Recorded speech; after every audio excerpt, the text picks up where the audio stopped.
ভৰালী নামঘৰ নগাঁও জিলাৰ কলিয়াবৰ অঞ্চলৰ হাটপৰৰ ভৰালী গাঁৱত অৱস্থিত প্ৰায় 430 বছৰ পুৰণি এভাগ জীয়া নামঘৰ। এই নামঘৰ ভাগৰ ইতিহাস যেন নিজৰ ঠাইত চিৰপ্ৰবাহমান।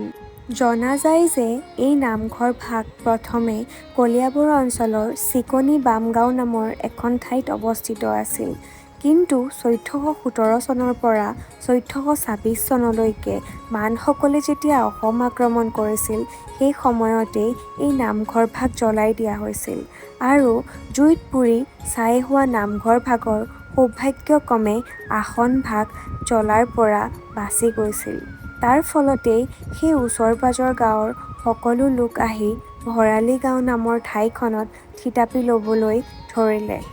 বসতি কৰাৰ পাছতেই যেতিয়া দৈনিক নাম প্ৰসংগৰ বাবে সেই লোকসকলক নামঘৰৰ প্ৰয়োজন হ'ল, তেতিয়া তেওঁলোকে আলোচনা কৰি নামঘৰ এভাগ প্ৰতিষ্ঠা কৰাৰ সিদ্ধান্ত ল'লে।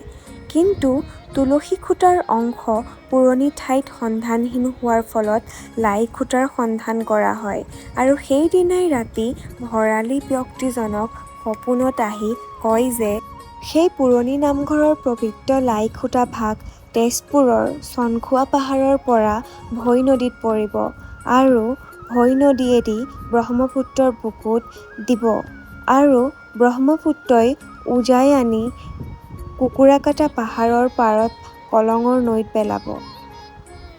আৰু পৰৱৰ্তী সময়ত কলং নৈয়ে সেই তুলসী খুঁটা ভাগ হাটপৰৰ নৈ ঘাটত পেলাব। আৰু সপোন মতে সকলো দিঠকত পৰিণত হৈছিল।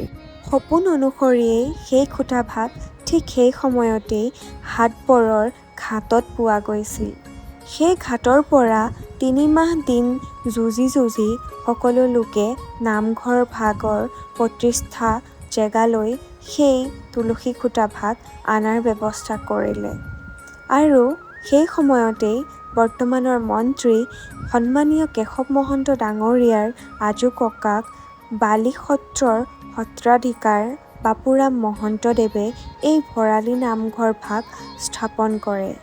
সেয়েহে বিশ্বাস অনুসৰি এই নামঘৰ ভাগত যি মনৰ আশা লৈ ভক্তই শৰাই আগবঢ়ায় সেই মনৰ আশা পূৰণ হয় বুলি বিশ্বাস কৰা হয়।